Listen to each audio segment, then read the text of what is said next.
o'clock. We're going to go ahead and call the meeting to order and ask the clerk to please call roll. Jim Benage. Present, yes. Skype. Jeff Elshoff. Here. Jeff Haas. Betty Martine. Here. Justin Smith. Here. We have a quorum, Mayor. Wonderful. Thank you very much, and appreciate everybody joining us here today on primary voting day. As with all of our meetings, we'll begin tonight with a moment of silent prayer. If you'll bow your head and join me in that, please.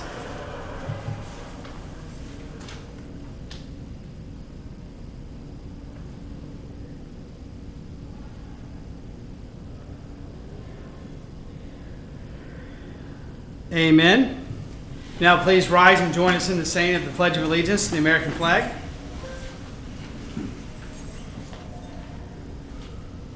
I pledge allegiance to the flag of the United States of America and to the republic for which it stands, one nation, under God, indivisible, with liberty and justice for all.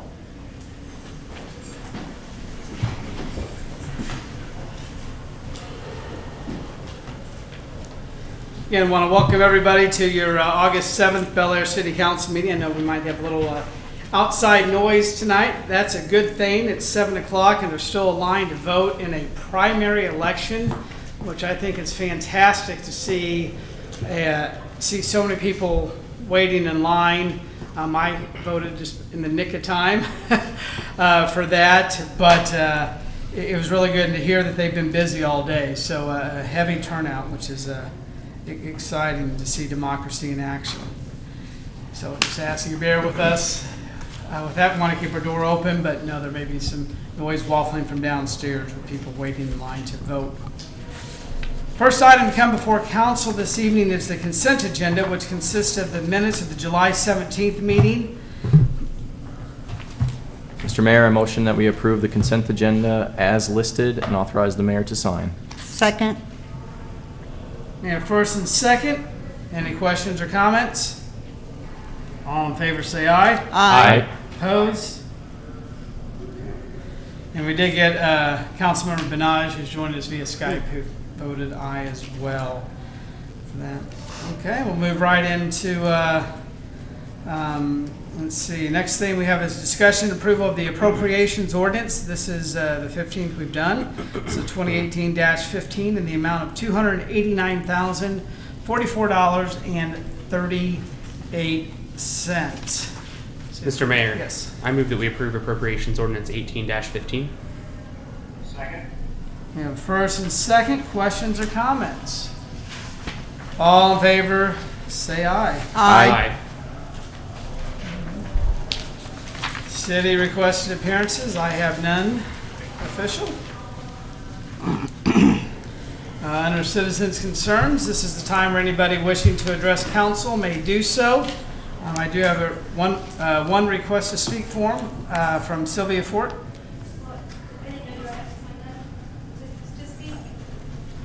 We'll let Sylvia go first, and then if you'd like to go afterwards, yeah, certainly open up to any citizen who would like to address council. This is the time in the meeting we do that. Ask you to keep your comments to 3 minutes or less, and we welcome you. Sylvia Fort, 4072 North Harding, and I'm coming to the council because ultimately it will be their decision. The other day I opened a local magazine and saw a picture of the realtor whom had showed me a property near Andover. She is consistently on the top tip of area realtors. She warned me 30 years ago about the area bounded by Harding and 37th. We have been meeting and asking for concrete plans about this lot and have been subjected to sketchy statements and off-the-cuff solutions which do not survive scrutiny. While serving on Bel Aire planning and zoning boards, I was fortunate to have been mentored by Jim Jackson and others. They warned me about developers promising one thing and not following through without written stated conditions. One such example is the physical division of Eagle Lake, where a house sits where it was to be connected. Fact, The lot was purchased by Mr. Hoffman with full knowledge of the existing commercial zoning. He stated he was told it would not be a problem to change the zoning.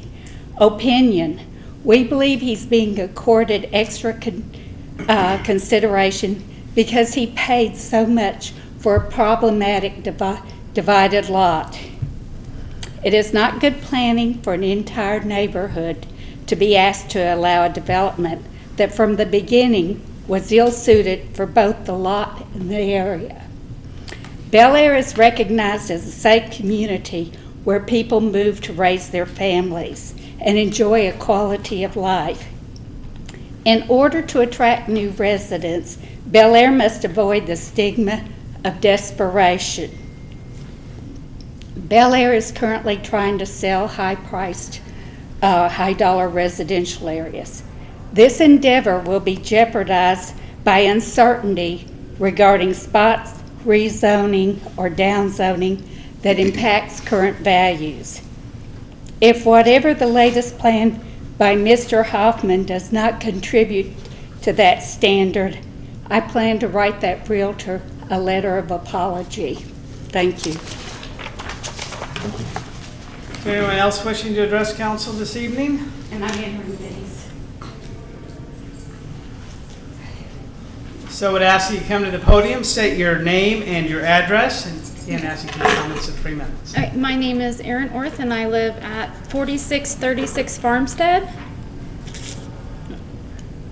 And I'm calling about, or I'm coming here to ask some clarification about an incident that happened this weekend. My son attends Northeast, but he plays for football at Heights. And 2 of our players were in the area this weekend, had a called suspicious people, whatever. So when the police showed up, told them that there was a permit they were supposed to have. We've had 2 or 3 parents come up. There's no form to fill out. The only ordinance that I found was something under, it's like 3.1, transient merchants, and that there was an exception for fundraising and doing door-to-door stuff, that if maybe the organizations submit a report to the city of Bel Aire. I've lived here since I was a kid. My kids have gone to school. We've never had this issue before.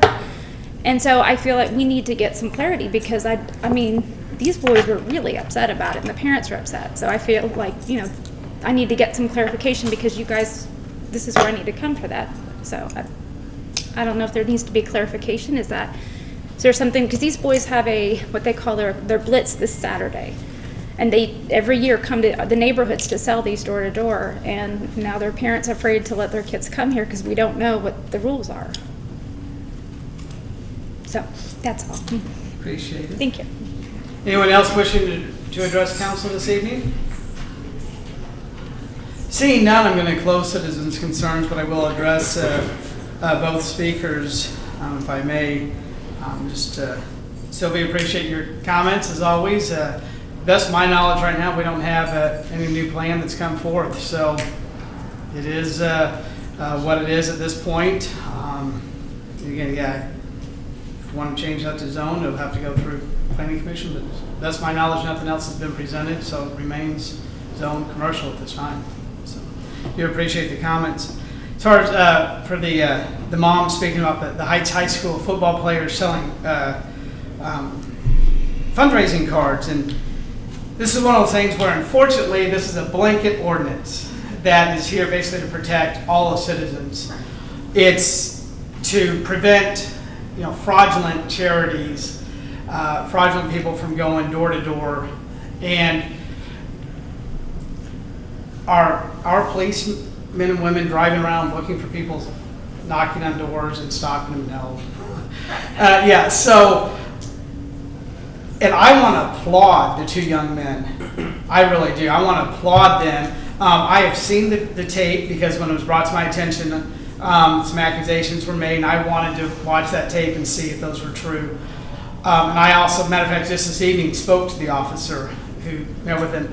And I will tell you, those 2 young men were very respectful, as was the police officer. It was, this was a good opportunity, I think, as you asked for clarity, to remind all citizens that, we do have this blanket ordinance. And basically, it's not, you need to get a permit if you're gonna have something built on your house or installed.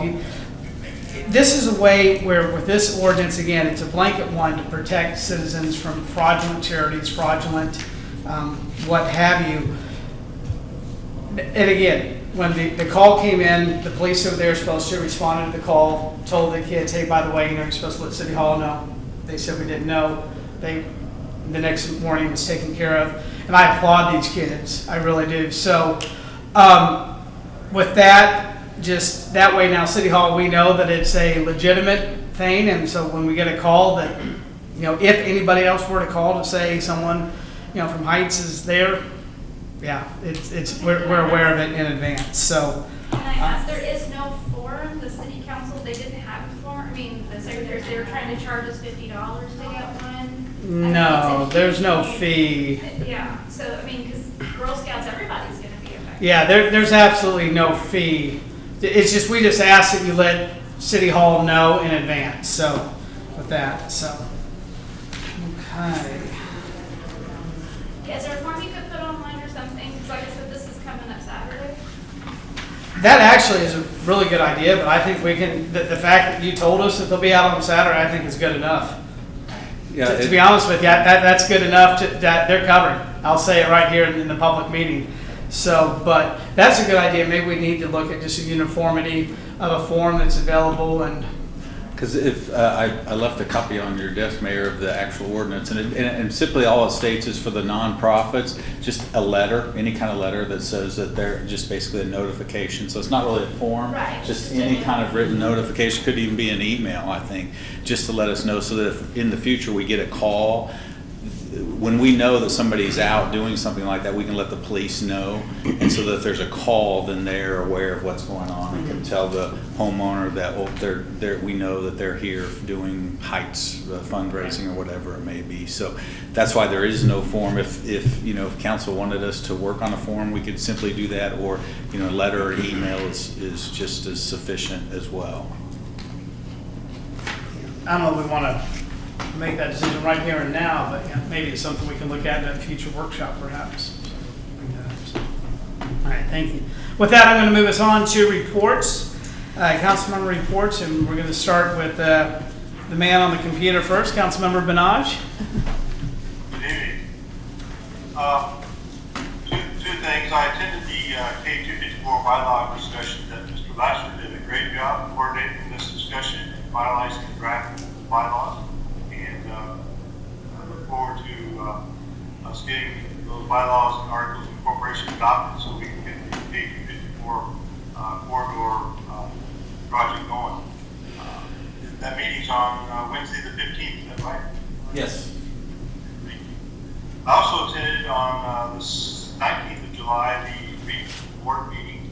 And Stevens was there as well, our city director of the City Engineering Public Works. They presented an update on Project Wichita, which is a 10-year regional community vision initiative development.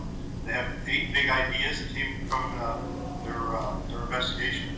They're working on summarizing and refining the data of some of the they've collected from some 14,000 people and inputs. One of the big ideas is transportation. So there was a panel discussion about transportation, and one of the panel presenters was Mr. Michael Tan, who's the Wichita's new director of transit. Mr. Tan has some great ideas on making Wichita Transit more regional in scope. We might remember the marketing issue for Sunflower Park is employee transportation. So I referred Mr. Tan to Mr. Lasher and requested that they meet to discuss how Bel Aire can be part of the Wichita Transit plan. So I know Mr. Lasher was going to reach out to Mr. Tan. We've been kind of busy with a few things, so I get that. So anyway, look forward to seeing what discussions can be happening. So that's all I have, Mr. Mayor. Thank you. Thank you very much. Member Martine. Well, on July the 23rd, I attended the senior dinner. Several of them were on vacation, but we had a wonderful speaker, Mr. Lasher. He did a wonderful PowerPoint about the city of Bel Aire and things upcoming and and things in the past, and especially the new senior development. People were really interested in that. This morning I attended breakfast with the seniors and also cautioned them to be sure to close their garage doors because of some activity that we've had going on in Bel Aire where people are going up and checking cars and etc. And then I attended National Night Out. It was hot, but they had a lot of people there.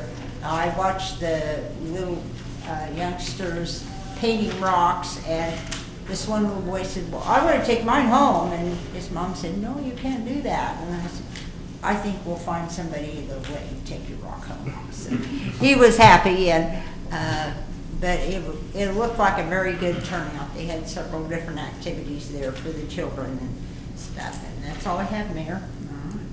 So far, 2 people have said Mr. Lasher's giving a good report. We'll just see how he Yeah. continues here. Well, Councilor he always Smith. does. I know, that's awesome. Well, Mr. Mayor, I don't have too much tonight. I also, along with Councilman Martine, was able to attend the National Night Out this evening, and there was an awesome turnout. I want to say a big thanks to our Sedgwick County Fire Department for hosting that, our police for being there. I saw a lot of kids having fun sitting in the police cars and getting to experience that, so I want to thank them for being there, and then our staff for helping with that as well. So that's all I have. Someone else off? Thank you. I just want to echo those same sentiments as well. One thing I do want to briefly mention, I attended the Chisholm Creek Utility Authority board meeting on July 26th, and we are there's a forecasting for some overhauls of the wastewater treatment plant that is going to be on the scope about 5 years from now. So there's a report that was published and sent to the Kansas Department of Health by the Chisholm Creek Utility Authority, and it summarizes sort of the status of the wastewater treatment plant, how we're nearing the end of the 20-year lifespan that was planned for the current design of the water and treatment capacity. We will be estimated to meet that capacity that it was designed for anywhere from next year, 2019, to about 2024. So in that window of time, we'll be looking at planning and making some decisions on projects that range basically in cost from about $5 to about $17 million during that time period. So that's just something that we need to keep in mind and look ahead to. That's coming our way. Again, the partnership between Park City and Bel Aire will work together on planning that and getting the designs in place, and planning for that 5-year time span. So we just had a discussion and reviewed that report during this last board meeting, and it's something that's going to be talked about and evaluated and discussed over the next foreseeable future here. So that's just something I just wanted to mention. I guess that's really the main thing. Otherwise, things are just kind of humming along currently with just little maintenance here and there, keeping the treatment plant and the water supply running. So things are good there right now. Thank you. That's all I have. Appreciate it. So yeah, I also attended the CCUA meeting. Yeah, look, you're forecasting out 40 years, and 20 years, and where we are, and how things already past the original lifespan, and there's a lot that goes in that a lot of people just don't. Right? When you look at everything it takes to clean water and clean sewer, and I'm very grateful for our CCUA that we have that there. But I have no formal report this evening other than to say, I think I mentioned it earlier, just what was proud and excited to see a long line to vote and to hear that they had been busy all day for a midterm primary. Not something I expected, and honestly, when I walked in, I thought, oh my goodness, they might have just had one or two machines. No, it was a full room, just like it always is, and there was a long line. So I congratulate all the candidates and applaud everyone standing in line to vote. Everyone else up here has already mentioned the National Night Out. I stopped by there just for a few minutes, and I think it's bigger and bigger every single year. And it seems a lot more booths this year, and music for the first time, as I remember, so it was a lot of fun. I was glad to see. Appreciate the Cedar County Fire Department and Police Department working on that. So, City Attorney is unable to join us this evening, so we will move to the City Manager. Thank you, Mayor. A few items, just a reminder that the brush side is open this Saturday, so if anybody's doing some tree trimming and wants to take that out to the brush side, it's open 9 to noon.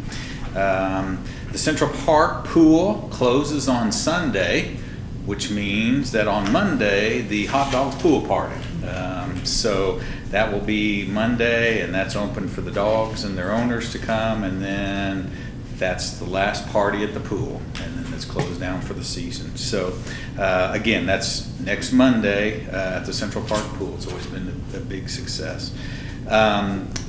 Wanted to mention the rec department held their Belle the Ball dance as a father-daughter dance last Friday. They had over 60 people attend, so that's a fun event that they put on outside of just the typical softball, baseball, those types of things.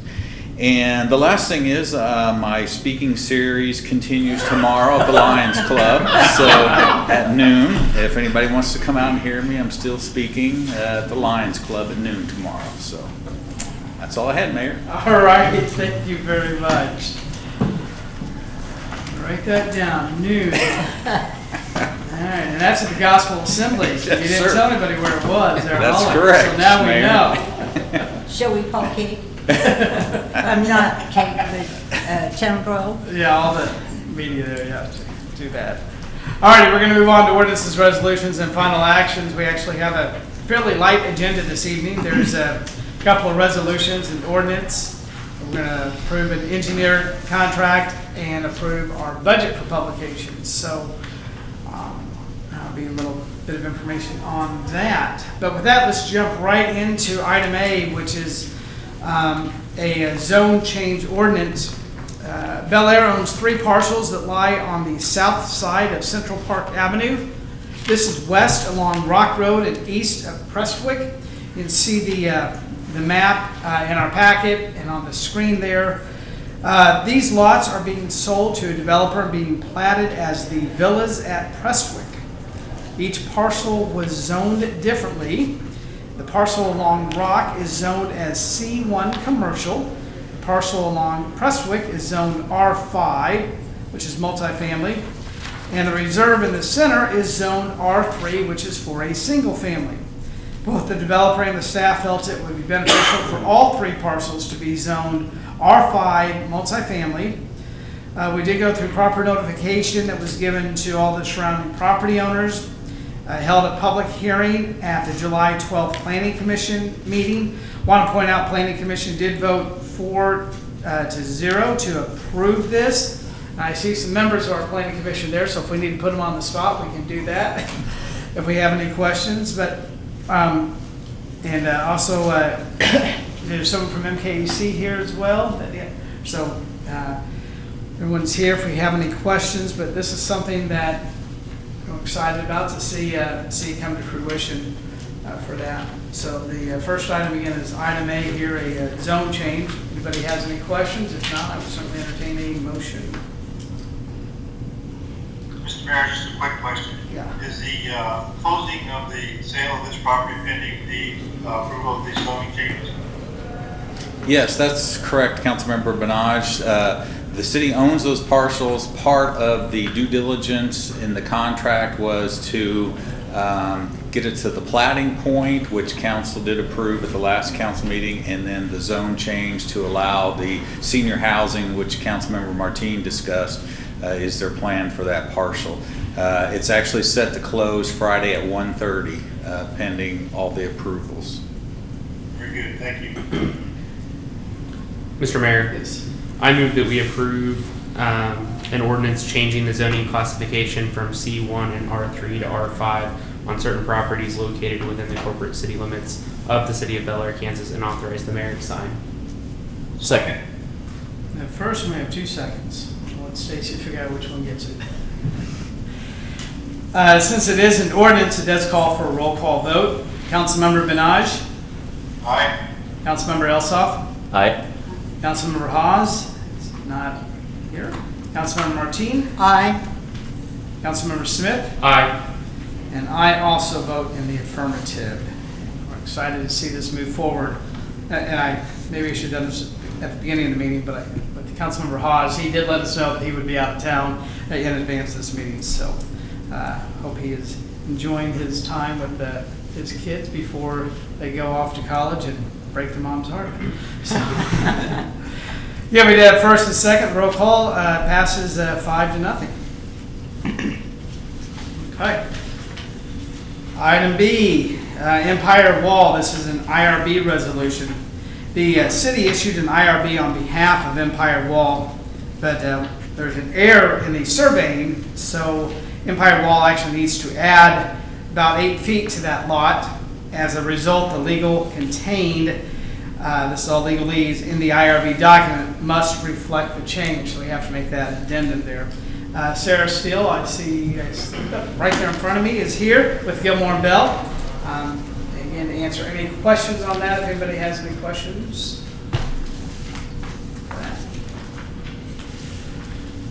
It's the second time I've seen you this week.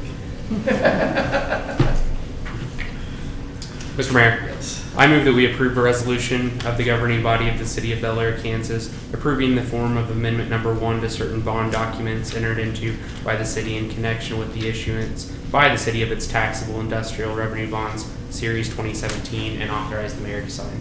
Second. We have a first and second. Are there any questions or comments? All in favor say aye. Aye. Opposed, same sign.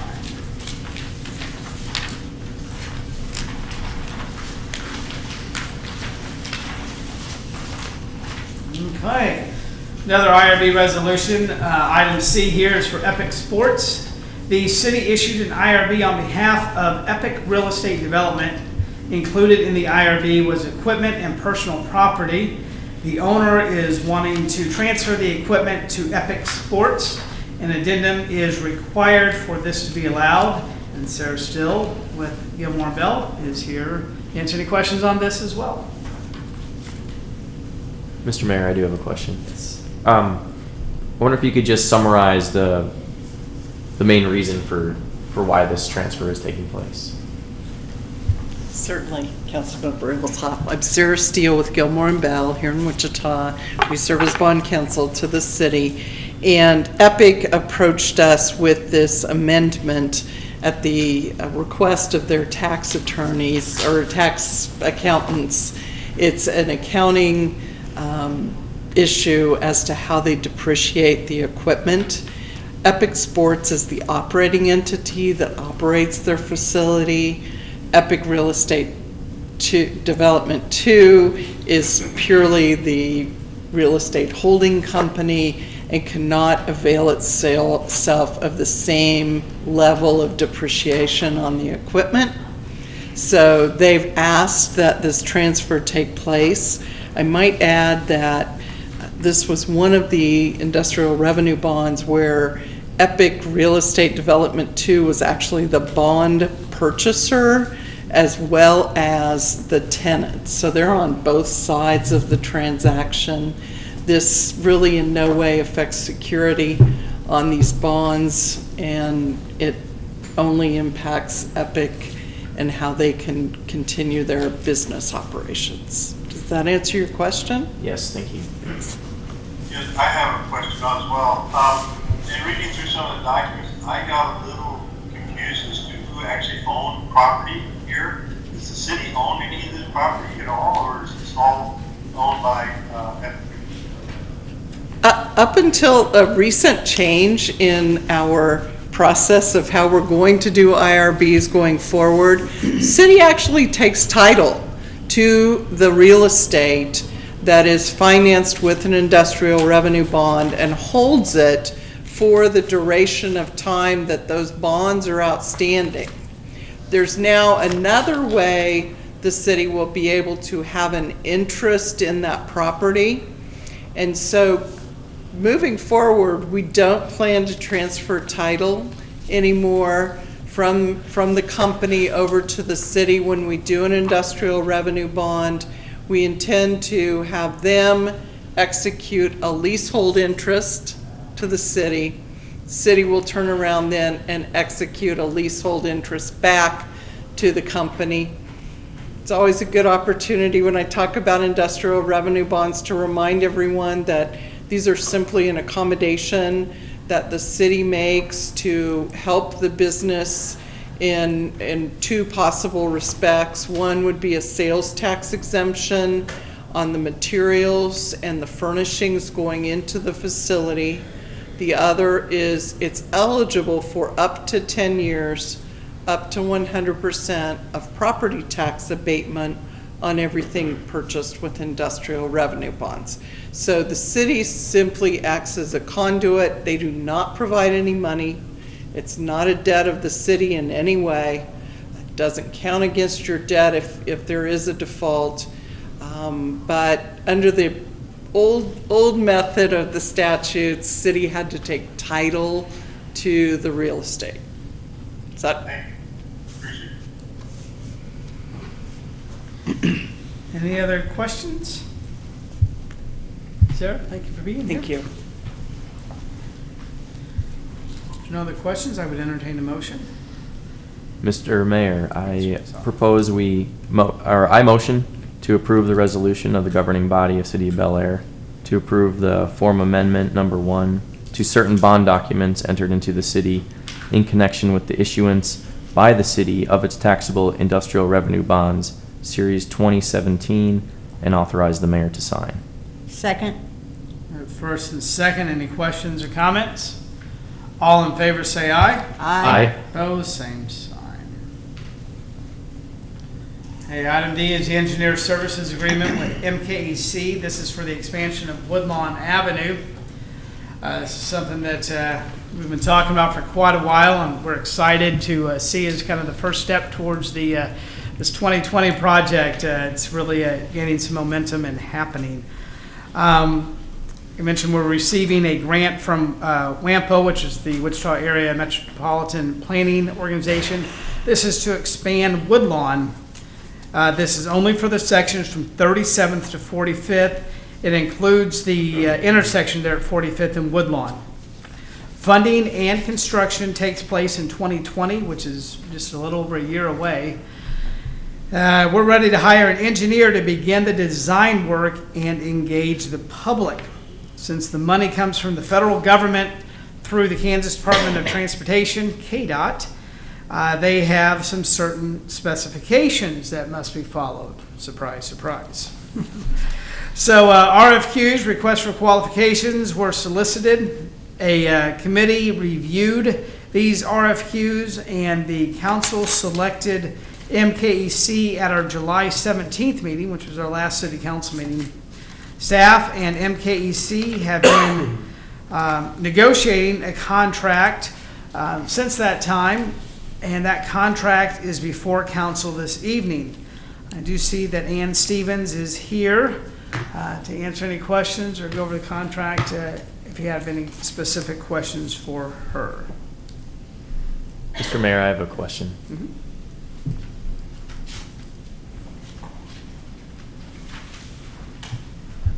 So, in looking over the contract, there is a section, and the exact paragraph escapes me at the moment, but the section that talks about that we're going to be considering 3 and 5 lane proposals.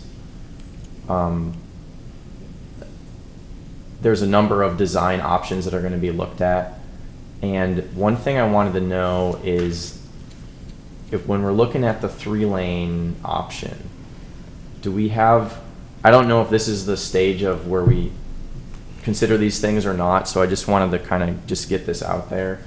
When we're looking at a 3 lane option, presumably we have bike lane as part of that in the design, or is?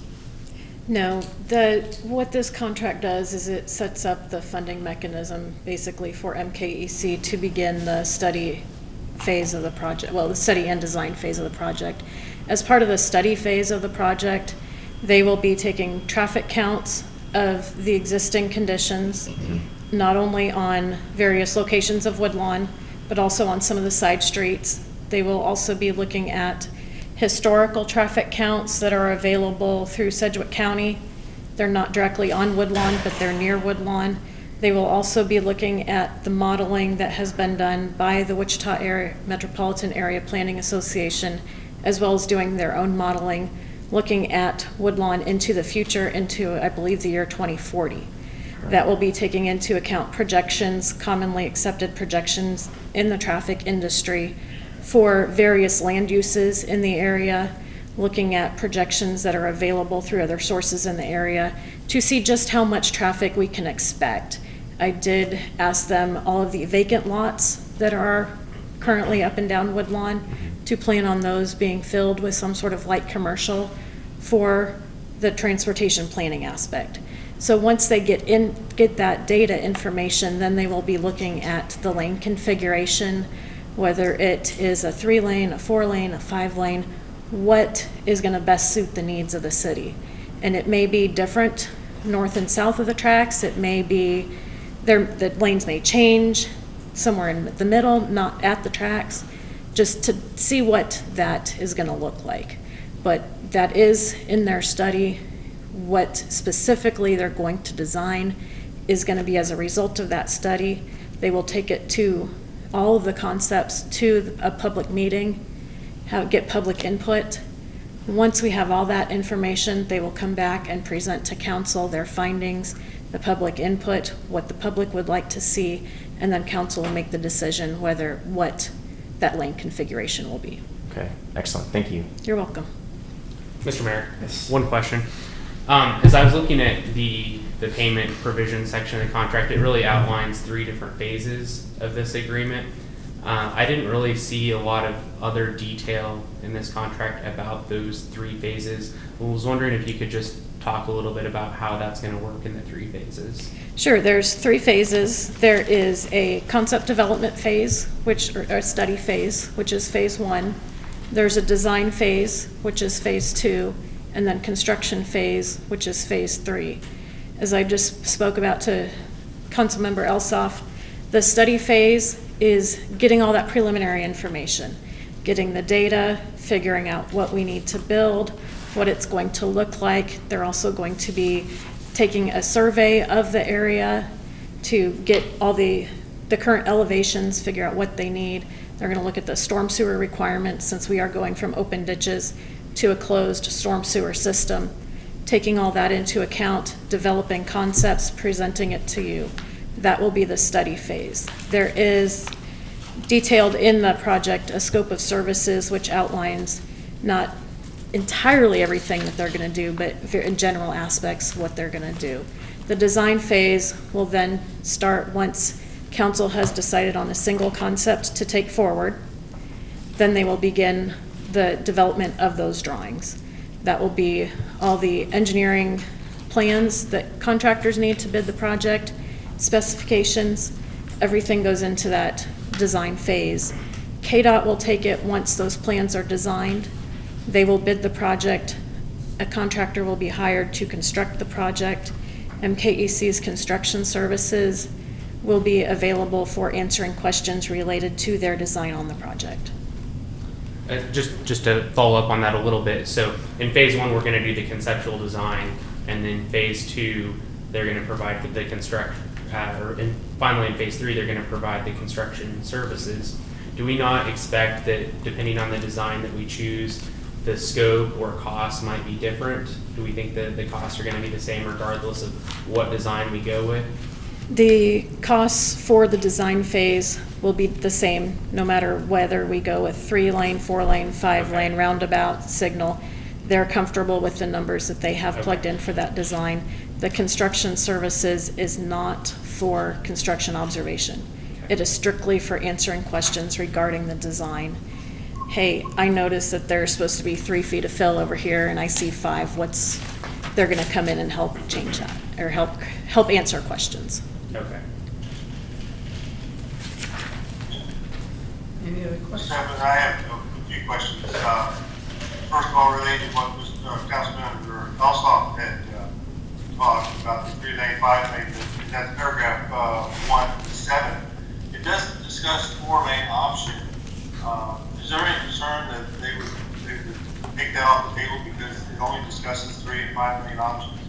I mean, I know some citizens are concerned about that, so that's why I asked the question. Sure, Jay is here, he can certainly answer that question. They are looking at what is necessary, but the specific language of that section said they believe a 3 or 5 lane, but that does not preclude a 4. But I will have Jay talk more to that. Yeah, Jay Engelmeyer with MKEC. And well, first of all, on behalf of MKEC, I do want to thank the city for selecting us, and we are very excited about getting started on this project. We know it's an important project, and we're looking forward to working with you on it. With regards to that 3 and 5 lane, the intent is that it's an all-inclusive. 3-lane would be the minimum that we would design. 5-lane would be the maximum. Even with the 5 lane, there still may be additional auxiliary lanes, right turn lanes into certain neighborhoods or businesses, and we do talk about that in there. The idea is we don't know what the configuration will be. We just wanted to make sure we kind of define the range of what it would be in. If for some reason the city wants to build a 7-lane, that's not included in the scope, is basically what the intent of that was. So you're looking at it as a range, that's fine. Yes. Thank you for clarification. Another question is, as I remember, I did not bring these proposals with me in my travels, but I remember some of the proposals talked about that they would include construction staking as part of their project, and you specifically excluded from this project. Construction staking is a part of the KDOT contract that will come for construction services. When we initially went out for consulting firms for this project, we were looking at construction phase services as far as engineering goes. That would be the oversight of the construction, having somebody on site every single day, watching what's going on, making sure that it's being constructed in accordance with KDOT plans and specifications. I learned after we selected MKEC that KDOT changed their LPA, local public agency manual, and said that those construction phase services needed to be advertised, which we did not do. So we will be looking for construction phase services engineering wise when we get closer to the engineering of the project. But staking is party of the contractor, not the engineer. That's just how KDOT performs it. I appreciate that, thank you. Related to that, as constructed drawings are not included in this, and I understand that probably, okay, you built the thing and what's it look like, so we have a record of that. Is that correct? That's as constructed drawings? Yes, those as constructed drawings are commonly known as as-built. Once the project is completed, whoever we hire for those construction phase engineering services will go out and perform an as-built survey of the project and provide us with a set of drawings that have been updated to reflect any changes that occurred in the field during construction. So that's part of that same thing that we need to go out and get competitive advertised bids on. Correct. And the last thing I have is, maybe Mr. Engelmeyer can answer this. You worked this project in 2002, so I was wondering how much consideration cost reduction was given to the fact that MPKC had already done a lot of work, and I realize it has to be reviewed and all that. For currency, how much consideration was given to that? When we first presented a fee for our services, it was higher than what it shows in your contract, and we've discussed that with the city and recognize that there is, it's somewhat intangible of what that's worth. We do have to redesign the storm sewer. The standards are different, but we do have an idea of what it'll look like. There is a benefit there, and we're giving that benefit to the city of Bel Aire. Thank you, appreciate that. Mr. that's all the questions I have. Appreciate it.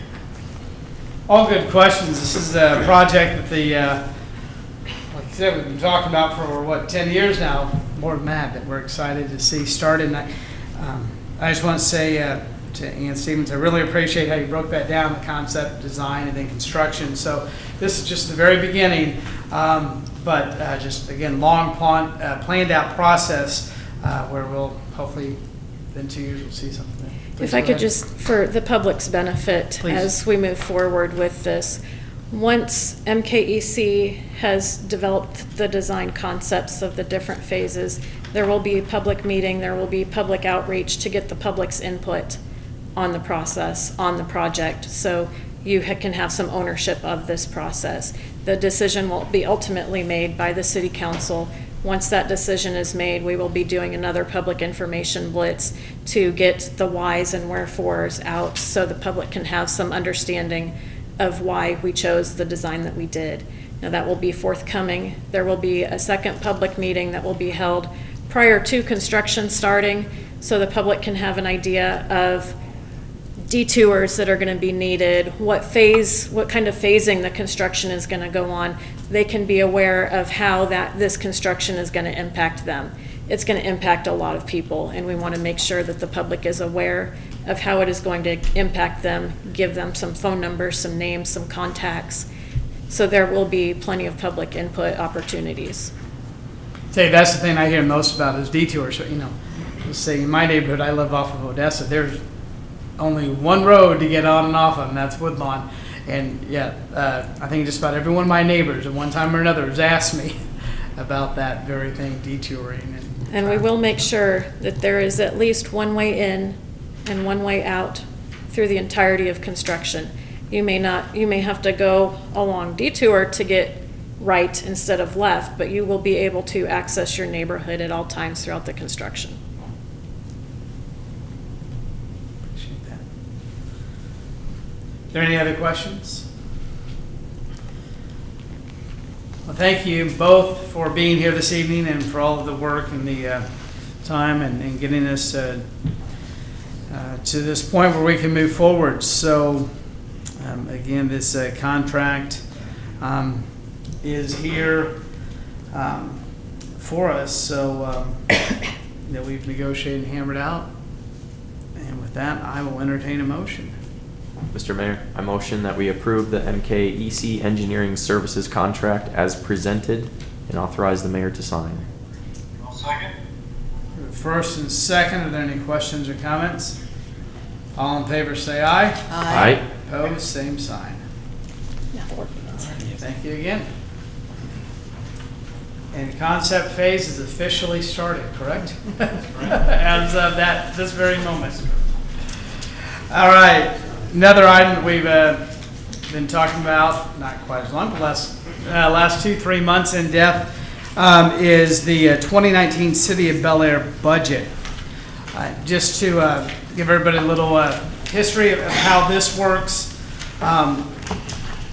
We started working on this back in May was the first time we took a look at that, and I want to appreciate Ted for putting it together. We have had 2-3 workshops, I think, to discuss the proposed budget.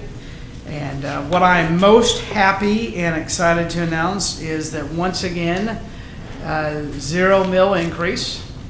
So no tax increase is being proposed. The action tonight is, say, especially new council members up here, is to approve that the proposed budget be published and that we set a public hearing. This is again part of that legalese. We're not necessarily even adopt or passing the budget this evening, but the steps that state statute says that we have to follow is to approve publishing it in our paper and setting the public hearing for August 21st, which will be at our next city council meeting. There will be a time where citizens, if they want to have input, they may do so. We get to, or the governing body gets to review the proposed budget one last time. We'll do that at our August workshop. And like I said, we'll have the public input at the August 21st. Ted Henry is here with a very brief presentation on the proposed budget, and so we'll let you take it away. Thank you, Mr. Mayor, council members. Like the Mayor said, I'm here to present the 2019 budget. I tried to use this platform as speaking to the citizens. I know we've been in council workshops for the last couple of months, and we've got down to the nitty-gritty. I like to step back with this presentation and basically answer the question, where does your taxpayer money go and what do they spend? My wife and I'm very finance oriented. She's not at all. She can barely understand our home budget. But once I put it simplistic or somewhat easy to understand, she says, I understand why we do this and that. So I'm going to go through a short presentation and kind of explain where the money goes. If you are detail oriented, I'd please, on our website, the full budget, every line item's there. And then I also got some copies here if someone wants one of those. Like the mayor said, let me get this working. Every budget starts with as a planning document, starts with a good plan. We have 5 different primary goals in our 2019 budget. As the mayor said, no city mill levy increase. We continue to look for ways to keep costs down and to effectively deliver services, sustain fiscal stability. Number 4, we find ways to increase funding for street improvements. And number 5, we strategically invest in quality of life issues that will distinguish Bel Aire from other communities. The first goal, and this clicker's not is no city mill levy increase. As you see, the last 5, I think it's 6 budget cycles. I just couldn't fit them all on one slide. We plan to have no mill levy increase, but as you know, we deal off projections, and sometimes you might have a little bit under, a little bit over, but what we plan for is completely flat. This is the best we can do based on the county's projections. As we're talking about mill levy, I always like to remind the citizens that if you just turn over your property tax bill that the county sends you, you see exactly what you're paying to each taxing authority.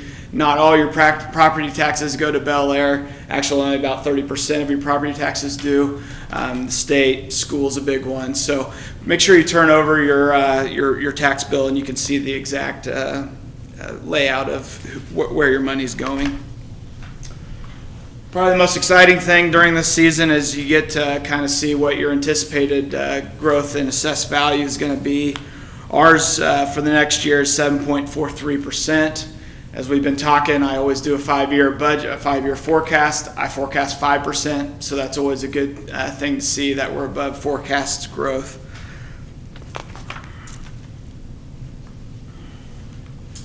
To kind of hit over some highlights, we've addressed no mill levy increase. Our second goal is to find ways to keep costs down, to reorganize, to effectively deliver services.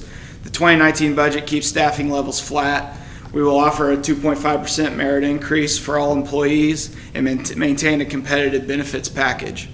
The 2019 budget calls for the subscription of online training software that will increase compliance and training opportunities to our employees while decreasing travel expenses.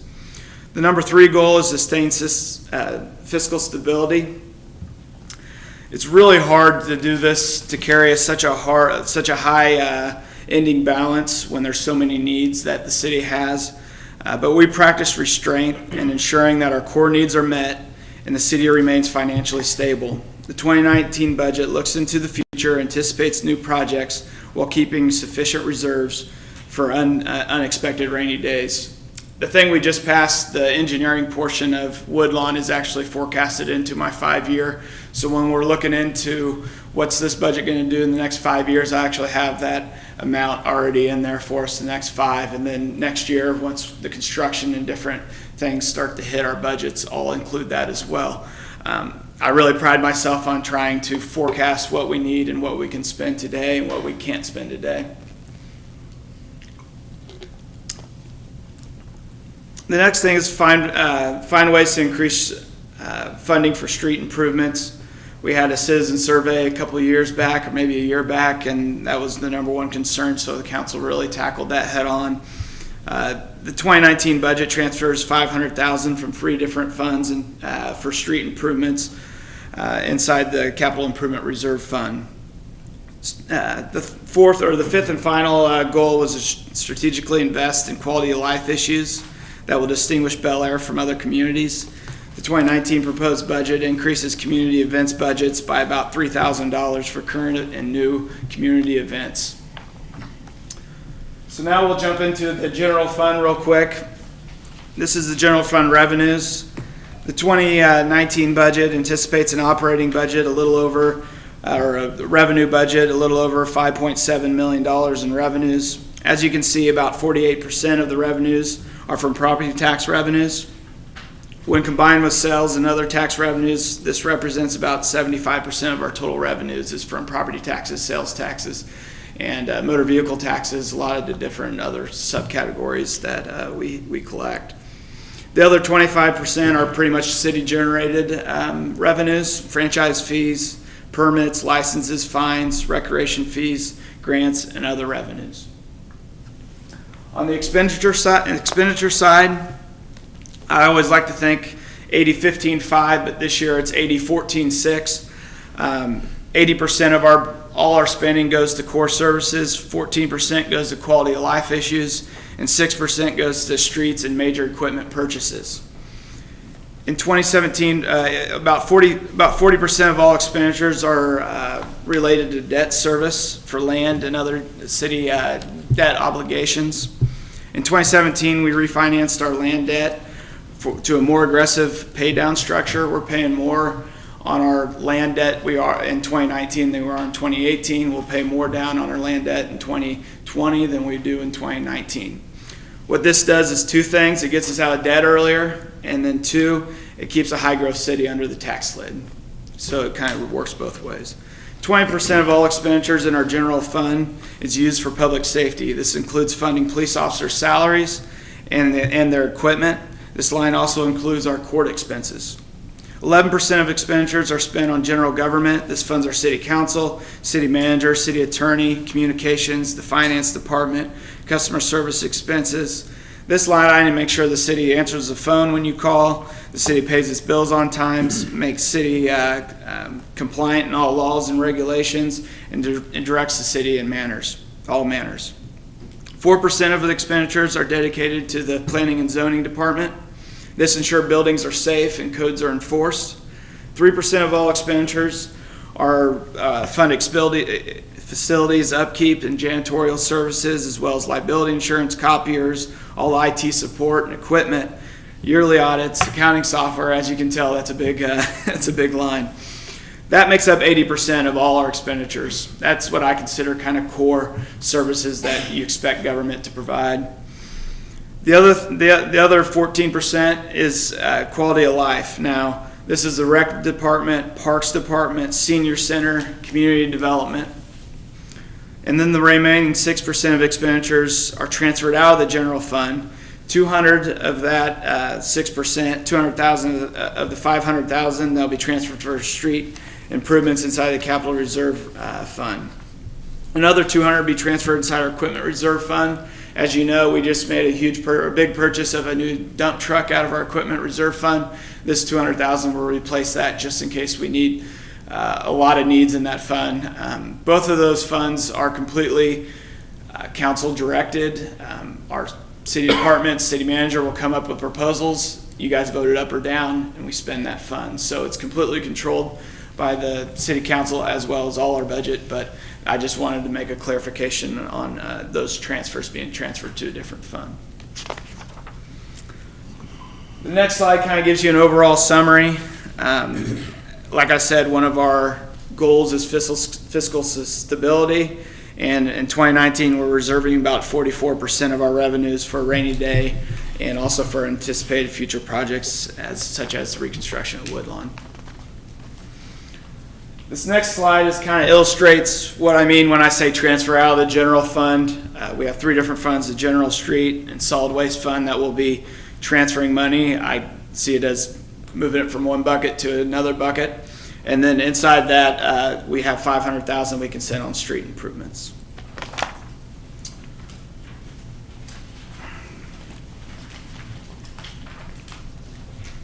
Next, we'll move to the street fund. Revenues are only revenues are only consist of payments distributed by the state and county fuel tax. It's about $300,000, and can talk to you about how much that's going to go when you're reconstructing streets. So not a big revenue source for our street fund. We primarily move this into the maintenance fund. It fills potholes, it clears snowy streets, it does a lot of different activities of maintenance. 18% of all expenditures are for personnel. We have two street guys on our crew. I think one now, but we're 1.5 maybe. And then 23% for debt obligations from previous street projects. So the street fund's become more of a maintenance fund, and then we're doing a lot of our main projects out of the capital improvement reserve fund in future years. And we do this mainly because we get some of our best prices in the winter, and when it's in a street fund that's a budgeted fund, it's really hard when you have a fiscal year end to carry that money over. So if we put it out of the capital improvement reserve, we're able to get a better price and for our money. Next, we'll go with the water fund. We are a partner with Park City and the Chisholm Creek Utility Authority. We also contract with the City of Wichita to provide water for our community. I should note that debt payments to CCUA are going down in 2019, but as you can see on that third bullet point, water line repairs went up in 2017. As far as the budget goes, you can see in the overall, you can see a majority of our expenditures account for the cost of water, treating that water, and the debt service into the facility to treat that water.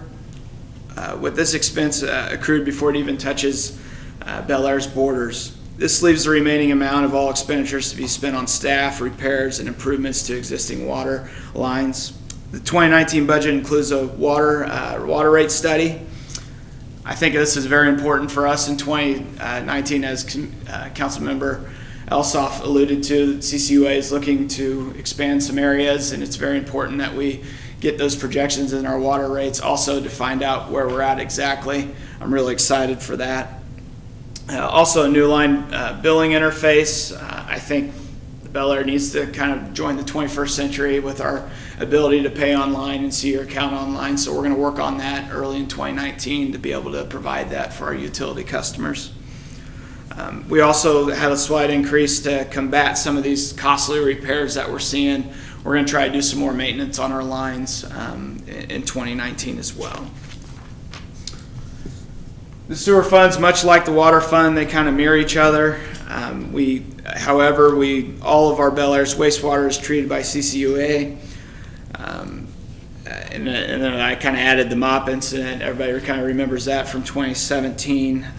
We're starting to spend a little bit more money on fixing certain issues with our sewer system. So the next slide will kind of show, much like our water fund, most of all of our revenues, the majority of them are from water and sewer charges. On the expenditure side, you can see the majority of expenses account for treating the wastewater and debt service on the facility used to treat that wastewater. This leaves the remaining amount of expenditures to be spent, again, on staff, repairing, and improvements in existing water lines. The 2019 budget, sewer rate study, new online billing interface, and then an increase in spending for maintenance of our sewer lines to try to combat these costly repairs. Solid waste fund's pretty much a revenue in, revenue out, or expenditure out fund. We created in 2016 all trash and recycling fees relate to revenues and expenses will be received and paid out of this fund. Garbage trucks pay a heavy toll on our local streets, therefore we'll transfer $100,000 out of the solid waste fund and into the capital improvements fund to repair the streets. Stormwater fund, this again was created in 2016. We're really starting to build up this fund, but it's $2 per month per utility customer, so it doesn't grow quite as rapid, but we are spending some of this money on clearing ditches, making sure that the water can flow through them. There's not big trees in there. We also are trying to build balance so that we can do some studies on different areas throughout Bel Aire so that we know what we can better improve our drainage. The land bank fund, which probably going to change pretty drastically on Friday if the sale goes through, is pretty much all our sales go into the revenues, and then those sales go to pay special assessments on current lots held by the city. Bond and interest fund, this is where all the special assessments from all the developments come in, and then they go to pay for the bonds that support those special assessments. Also, the city will transfer a large amount into the bond and interest fund to pay its city at large debt as well. It's pretty much a pass-through. My last page is our calendar. I didn't add our workshop. If we wanted to do a workshop, I'm more than open to it. We like I said, be next week, but like the mayor said, August 21st, we'll have a public hearing, and then we pretty much have to adopt the budget on the 21st because I have to turn it in on the 25th. So it could be a long night, could be a short night. It's up to you guys. But so that's the 2019 budget in a nutshell. Any questions for me? Mr. Mayor. Yes. One question. Can you clarify what are the 2019 proposed general fund expenditures in our current proposed budget? I have a number in front of me in my budget packet that says it's 6.1 million, but our slides said 5.7 or 5.8 million. Just curious which number. 5.8. The updated budget I gave you guys, and then has a 300,000 kind of contingency fund that if for some reason homeowners didn't pay their special assessments, we could bring to council and bring over. I probably shouldn't include that in this budget, but okay. Our operating budget is 5.8 or okay. The $300,000 less than what that's showing there. So that's a lot better. Yeah. I'm sorry to scare you that way. Yeah, well, I get concerned if our operating expenses are significantly higher than our operating revenue, and so that brings those numbers really close, and so that's a lot better in my opinion. Excellent catch, and I'm glad to bring that up because that's a much healthier number. Yeah, it's about so minus 300,000 on the operating balance as well. So thank you. Yeah.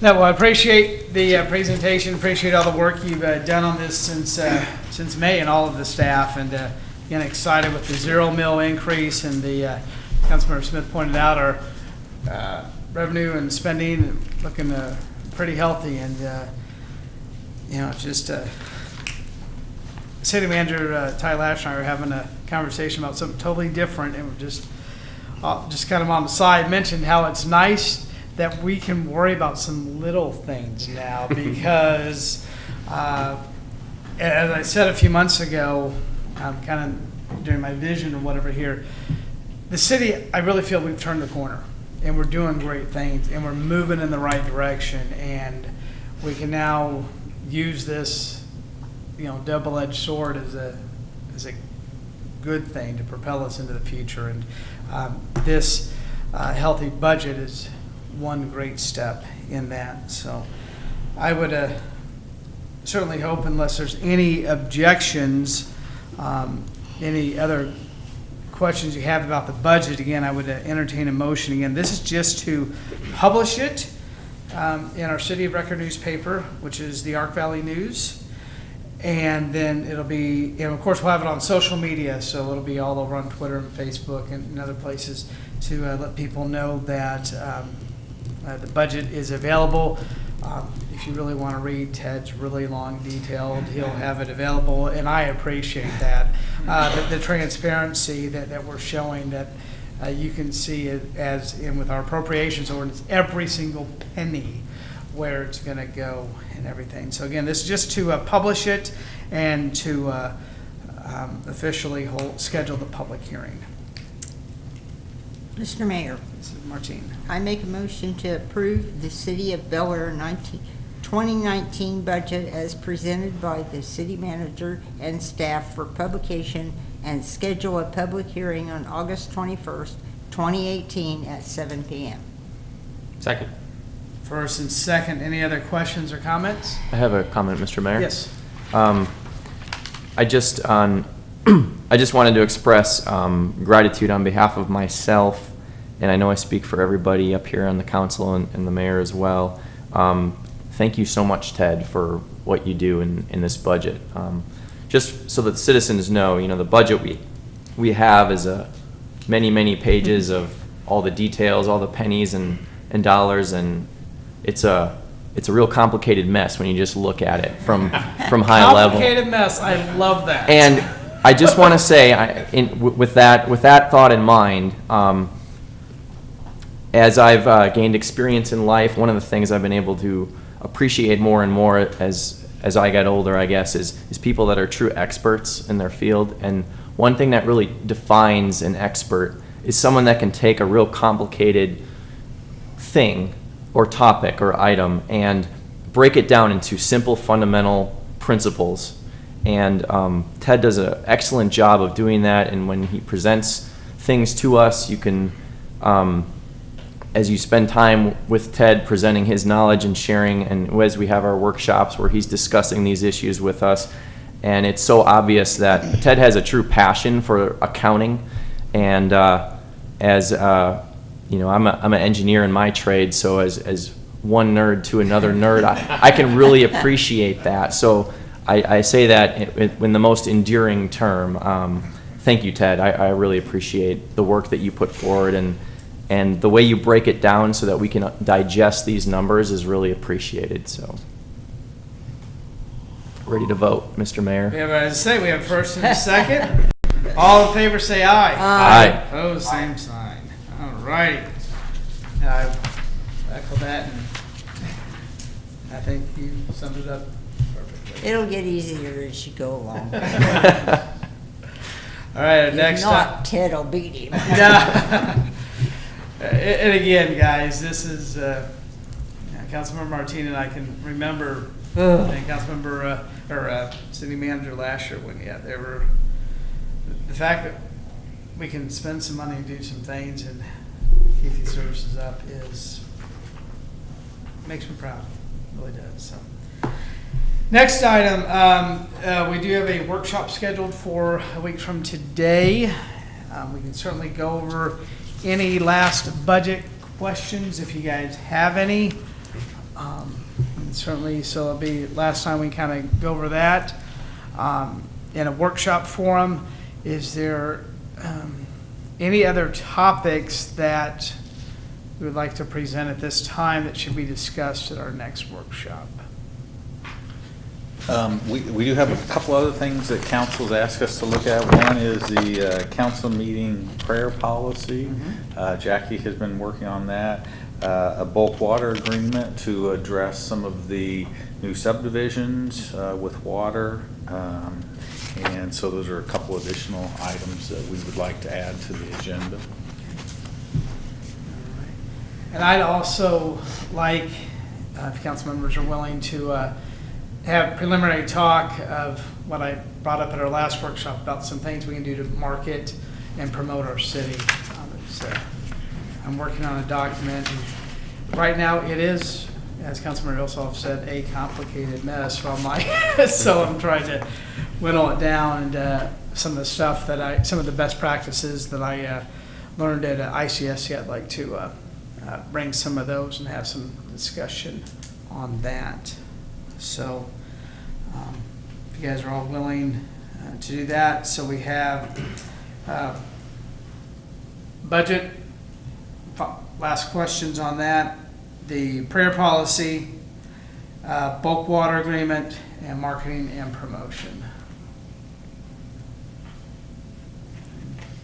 And I do want to, probably not for this one immediately, but as the lady who spoke during citizens' concerns, maybe for our future workshop that we do, see if we need to do anything different with that ordinance, have it form or whatever, but we can talk about that in the next one.